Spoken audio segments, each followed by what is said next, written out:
Hey guys, welcome back to my channel. आज हम अपनी एमसीक्यू सीरीज़ को आगे बढ़ाते हुए क्वेश्चन नंबर 141 से स्टार्ट करते हैं।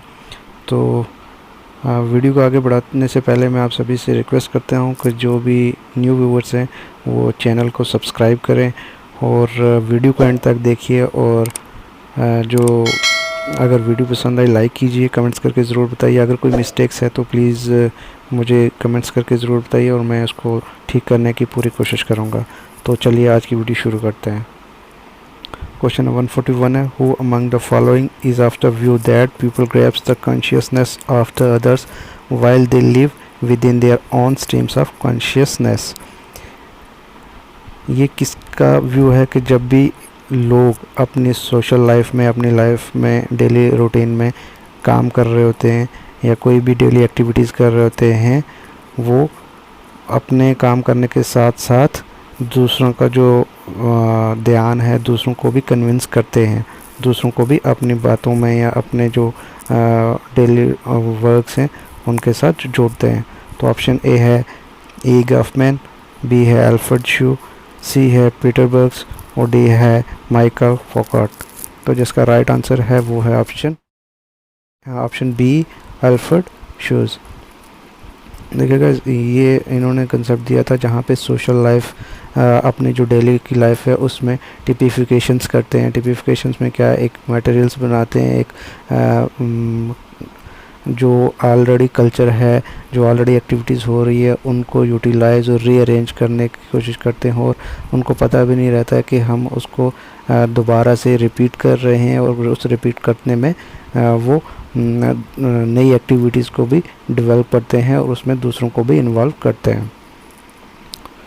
तो बढ़ते हैं अपने नेक्स्ट क्वेश्चन की ओर। गाइस, वीडियो को एंड तक देखिए प्लीज़।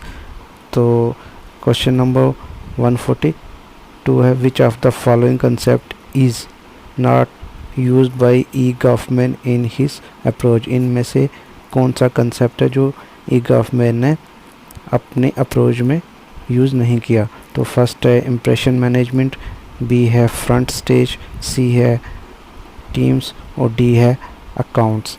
तो ये गवर्नमेंट ने presentation of self in everyday life में क्या किया था, इम्प्रेशन मैनेजमेंट भी रहता है उसमें, फ्रंट स्टेज और बैक स्टेज का भी बोला, और टीम्स वर्क भी होता है। तो इसमें जो टर्म्स यूज़ नहीं की वो की है अकाउंट्स। जो अकाउंट्स का जो टर्म्स है वो ये गवर्नमेंट ने अपने जो ये था वर्क था उसमें इस्तेमाल नहीं किया। तो बढ़ते हैं अपने नेक्स्ट क्वेश्चन की ओर। Question number 143, who is the author of the book legitimation crisis. Legitimation crisis क्या होता है, कोई भी इंसान या ऑर्गेनाइजेशन या एडमिनिस्ट्रेशन जब उसका वो गिर जाती है, जब वो स्टेबल नहीं रहती है, तो उसको हम लेजिटिमेशन क्राइसिस रहते हैं, क्योंकि उसका कोई पावर नहीं रहती है। तो वो कहाँ से मतलब ऑर्डर या एक कोई जो लॉ एंड एक्शंस है वो नहीं दे सकता। या कोई भी ऑर्गेनाइजेशन, जैसे कि पॉलिटिकल पार्टी है, जब वो सरकार गिर जाती है तो उसके बाद अगर वो कोई भी ऑर्डर निकालते हैं तो वो ऑर्डर माना नहीं जाता है। तो उसका ऑप्शन है ए, जो वो है जे अलेक्जेंडर, बी है जे हैबरमास, सी ऑप्शन है एल अल्थुज़र और डी ऑप्शन है एच गार्फिंकल। तो जो लेजिटिमेशन क्राइसिस है जो बुक है उसके ऑथर कौन है, जे हैबरमास।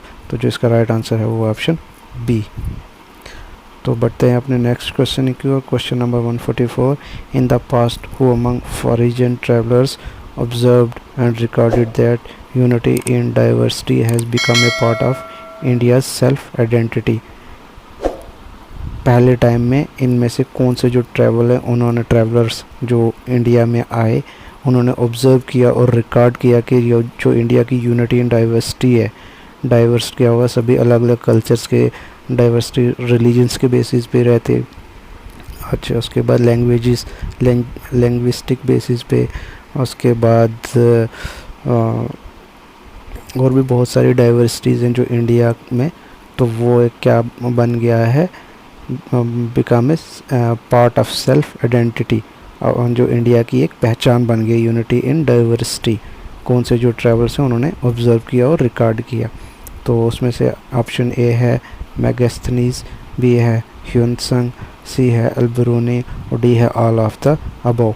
तो ये अलग अलग टाइम में आज से पहले इंडिया में आए हैं, और ये जो मैगस्थनीज भी आए हैं, ह्यूनत्संग और अल्बरूनी, ये तीनों एक अलग अलग टाइम में इंडिया में इन्होंने विज़िट किया और यहाँ के कल्चर्स को, यहाँ को स्टडी किया है। तो इसका जो राइट आंसर है वो है ऑप्शन डी।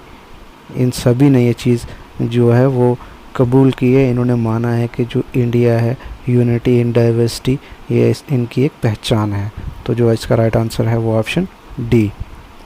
बढ़ते हैं अपने नेक्स्ट क्वेश्चन की ओर। गाइस वीडियो को एंड तक देखिए, अगर पसंद आई तो प्लीज़ शेयर कीजिए और लाइक कीजिए, और जो न्यू व्यूअर्स हैं वो चैनल को सब्सक्राइब कीजिए और अपने फ्रेंड्स के साथ शेयर कीजिए। तो क्वेश्चन नंबर 145 है, which of the following is not a source of diversity in India. इनमें से कौन सा सोर्स है जो इंडिया की डाइवर्सिटी है उसके लिए, मतलब वो एक सोर्स नहीं है, डाइवर्सिटी का सोर्स नहीं है। तो रिलीजन भी इंडिया में बहुत सारे हिंदू है, मुस्लिम है, क्रिश्चियन है, जैन है, बुद्धिस्ट हैं, बहुत सारे हैं।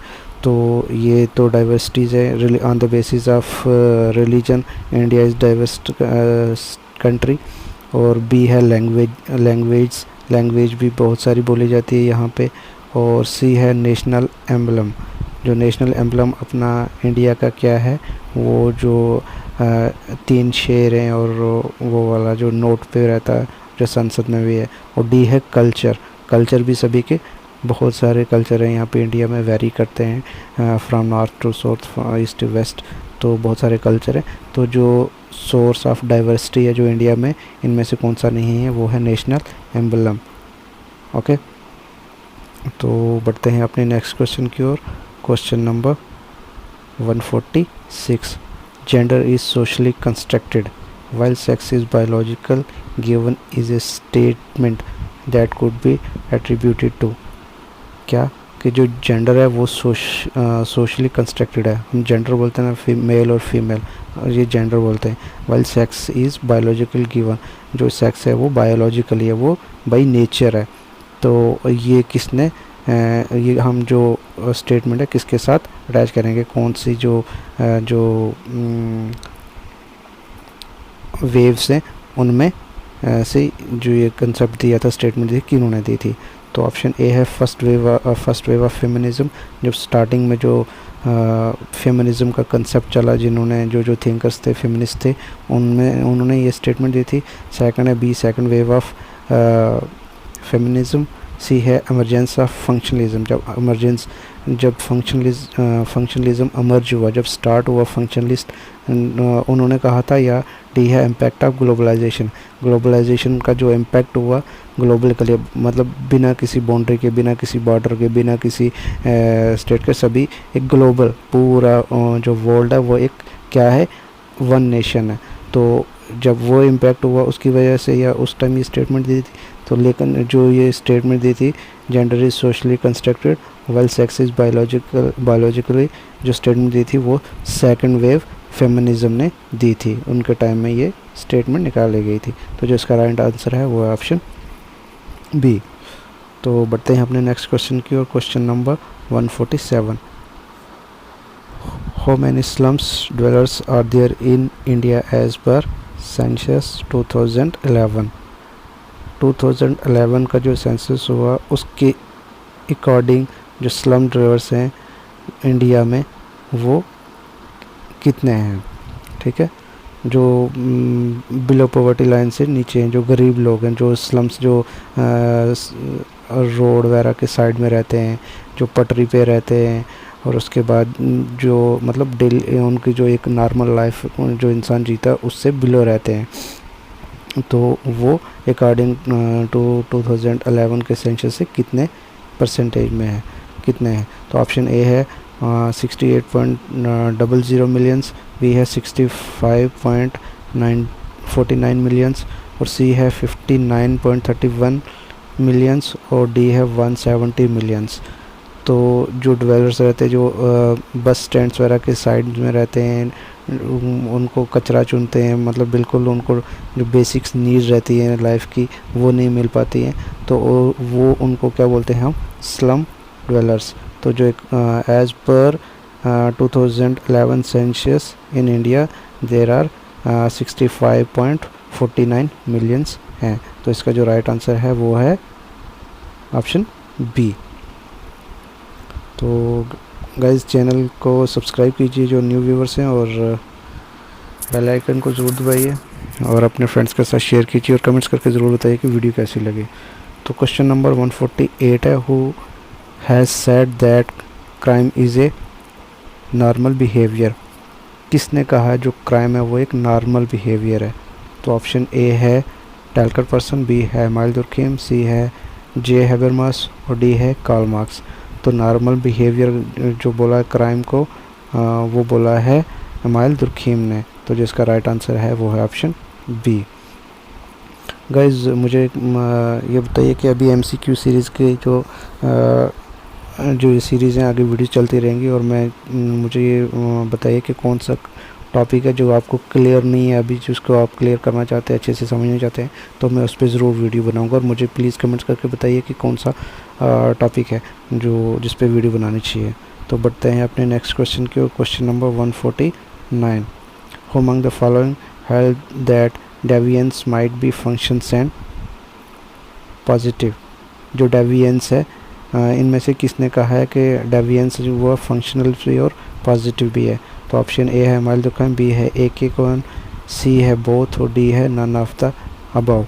तो जो डेविएंस है वो फंक्शनल भी है और पॉजिटिव भी है, वो किसने कहा था? माइल दुर्खिम और AK कोहेन ने। तो जिसका राइट आंसर है वो है ऑप्शन बी।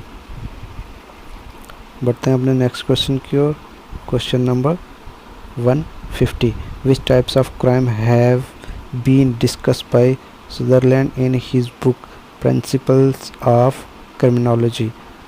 तो कौन से टाइप का जो क्राइम है वो डिस्कस किया है अपनी बुक प्रिंसिपल ऑफ क्रिमिनोलॉजी में भाई सुदरलैंड ने? तो ऑप्शन ए है लोअर क्लास क्रिमिनल, बी है वाइट कॉलर क्राइम्स, सी है इकोनॉमिक क्रिमिनल्स, और डी है पॉलिटिकल क्रिमिनल्स। तो जो स्विट्ज़रलैंड की बुक थी प्रिंसिपल ऑफ क्रिमिनोलॉजी, उसमें कौन सा जो क्राइम है उसके बारे में डिस्कस किया है? तो वो किया है वाइट कलर क्राइम।